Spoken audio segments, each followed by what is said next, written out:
জুমার দিনের স্পেশাল আমল, বিশেষ গুরুত্বপূর্ণ আমল। চেষ্টা করব তো ইনশাআল্লাহ। এমন একটা সময় আমরা আসি ভাইরা, কিয়ামত যে খুব নিকটবর্তী হয়ে গেছে সেটা বিভিন্ন আলামত দ্বারা বোঝা যায়। নবী করিম সাল্লাল্লাহু আলাইহি সাল্লাম কিয়ামতের শতাধিক আলামতের কথা বিভিন্ন হাদিসে বলেছেন।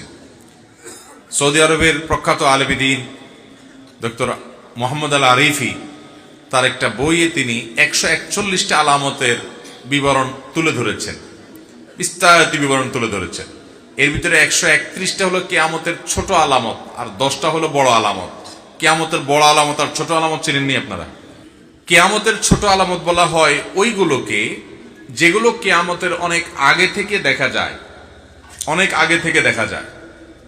আর কিয়ামতের বড় আলামত বলা হয় যেগুলো কিয়ামতের একেবারে শেষ মুহূর্তে গিয়ে দেখা দিবে, যেগুলো দেখা দিবে পটপট করে, এরপরে কিয়ামত হয়ে যাবে, ওইগুলোকে বলে বড় আলামত। কথা কি বুঝাতে পারছি? তাহলে কিয়ামতের ছোট আলামত কোনগুলা? যেগুলো কিয়ামতের অনেক শত শত বছর আগে থেকে দেখা দিচ্ছে। যেমন এখনো কিয়ামতের অনেক আলামত দেখা দিছে না, দেয় নাই? পোলাপান বেশিরভাগই বাপমার অবাধ্য, এটা কিয়ামতের আলামত, যে সন্তানরা বাপমার কি হয়ে যাবে? অবাধ্য হয়ে যাবে। ছোট লোক, টোকাই, রংবাজ, অশিক্ষিত, মূর্খ, সন্ত্রাসী, চাঁদাবাজ, খারাপ মানুষ, এরাই বড় বড় নেতা হবে। হয়েছে না হয় নাই? ভদ্রলোক, সম্ভ্রান্ত, আমলি, ভালো মানুষ, এদের কোনো বেইল থাকবে না। হয়েছে না হয় নাই? কিয়ামতের আগে 131টা এরকম আলামতের কথা মোহাম্মদ আল আরিফি হাফিজাহুল্লাহ তার বইয়ে লিখেছেন। এগুলোর মধ্যে বেশিরভাগ আলামতই ইতিমধ্যে দেখা গেছে, এগুলো প্রকাশিত হয়ে গেছে।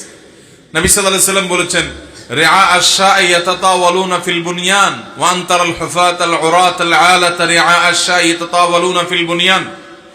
ছাগলের রাখালি করতো যারা এক সময়, আপনি যদি দুবাইতে যান, আপনি যদি মিডল ইস্টে যান, তাদের পূর্বপুরুষরা বেশি দিন আগের কথাও না যে তারা শত শত বছর ধরে ছাগলের রাখাল ছিলেন।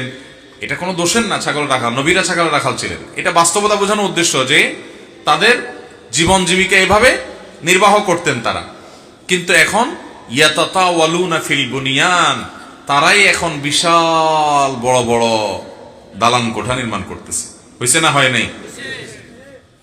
আপনার বুর্জ খলিফা, বুর্জ দুবাই, বড় বড় টাওয়ার, বিশ্বের উঁচু উঁচু টাওয়ার তা নির্মাণ করছে কি করছে না?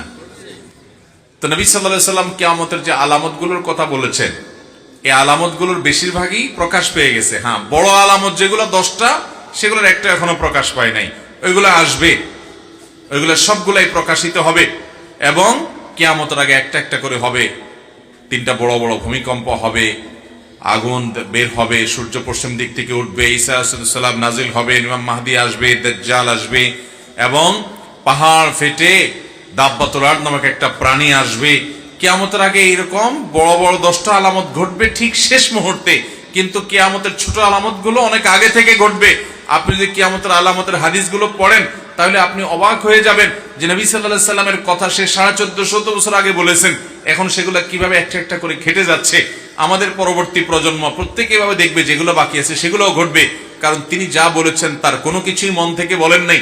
ইন হুয়া ইল্লা ওয়াহয়ুন ইউহা মা ইয়ানতিকু আনিল হাওয়া। রাসূল হাওয়া থেকে কিছু বলেন না। আমাদের দেশে কিছু লোক বের হয়েছে যারা হাদিস মানে না, যারা ডাইরেক্ট কোরআনের উপর আমল করতে চায়, আছে না নাই?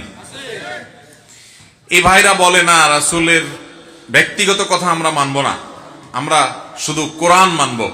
রাসূলের ব্যক্তিগত কোনো কথা নাই ভাই। আল্লাহ তাআলা কোরআনে বলেছেন মা ইয়ানতিকু আনিল হাওয়া।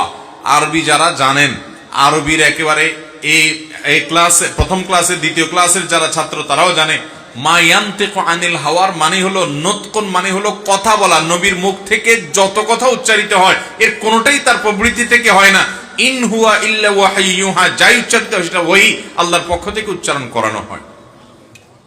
অতএব নবীজির সব হাদিস মানতে হবে কি হবে না? ভাইরা আমার, তো যাই হোক, যেটা বলছিলাম, কিয়ামতের আগে এই যে কিয়ামতের আলামতগুলো প্রকাশ পাইছে, যত কিয়ামত নিকটবর্তী হবে তত ঈমানদারদের জন্য ফিতনা সংকুল সময় আসবে। আপনি দেখবেন এখন খারাপ পথে চলতে কোনো অসুবিধা নেই, ভালো পথে চলতে গেলে অসুবিধা, ঠিক না ভাই? ঠিক। আগে মানুষের জন্য মিথ্যা কথা বলাটা কঠিন ছিল, কারণ সমাজে বেশিরভাগ লোক সত্যবাদী হইতো, মিথ্যা বা কথাবাদী যে সে ধরা পড়তো। আর এখন সত্য বলাটাই কঠিন হয়ে গেছে, ঠিক কিনা বলেন? এখন সত্য বলাটা কঠিন হয়ে গেছে না? আগে হারামখোরি কঠিন ছিল, এখন হালাল খাওয়াটাই কি? কিয়ামত যত নিকটবর্তী হবে, মানুষ ভালো থাকাটা বরং কঠিন হবে, আর খারাপ থাকাটা কি হবে? সহজ হবে। এরকম ফিতনা সংকুল সময়ে আমাদের ঈমান এবং তাকওয়া হেফাজত করা এটা চারটিখানি কথা না। নবী করিম সাল্লাল্লাহু আলাইহি সাল্লাম বলেছেন যে শেষ জমানাতে কিয়ামতের আগে ঈমান ধরে রাখা এটা হলো হাতে জ্বলন্ত কয়লা মোট করে ধরে রাখার চাইতে কঠিন। ওইটা যেরকম কঠিন কাজ, ঈমান রাখাটা সেরকম কঠিন কাজ। সেরকম সময় কিন্তু আমরা পার করতেছি এখন ভাইরা। এই রকম সময়ে আল্লাহ তাআলা আমাদেরকে, আমাদের ঈমানকে, আমলকে, তাকওয়াকে ফিতনা মুক্ত রাখুন। আমরা চাই কি চাই না? যদি চান তাহলে একটা বড় আমল হলো সূরা কাহাফ।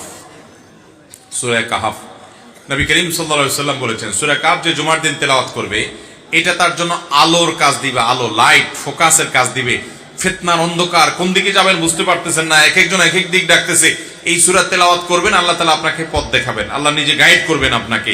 ফিতনার সময় মানুষ দাজ্জালে ফিতনা, দাজ্জালি পনার ফিতনায় পড়বে, আল্লাহ আপনাকে হেদায়েতের পথে গাইডলাইন করবেন। এবং কিয়ামতের দিন যখন অন্ধকারে, গুটগুটে অন্ধকারে মানুষ থাকবে, আল্লাহ আপনাকে গাইড করবেন কিসের বিনিময়ে? সূরা কাহাফ তেলাওয়াত করার। বিশেষ করে সূরা কাহাফের প্রথম 10 আয়াত যদি কেউ তেলাওয়াত করে, আল্লাহ তাআলা তাকে দাজ্জালের ফিতনা থেকে বাঁচাবেন। এই ওয়াদা নবী সাল্লাল্লাহু আলাইহি ওয়াসাল্লাম করেছেন। এই জন্য জুমার দিন কখনো সূরা কাহাফের তেলাওয়াত ছাড়া যাবে না ইনশাআল্লাহ। চেষ্টা করব তো ভাইরা আমার। সূরা কাহাফটা আয়তনে একটু বড়, পড়তে একটু বেশি সময় লাগবে। আপনি তেলাওয়াত করতে জানেন না তো আপনি অন্তত শুনেন, কিন্তু তেলাওয়াত করতে যদি জানেন তাহলে অবশ্যই তেলাওয়াত করবেন। যদি খুব আস্তে আস্তে তেলাওয়াত করেন তাহলে 30 মিনিট লাগবে, 40 মিনিট লাগবে, এর বেশি লাগবে না। তাহলে ইনশাআল্লাহ সূরা কাহাফ জুমার দিন তেলাওয়াত করব তো ইনশাআল্লাহ।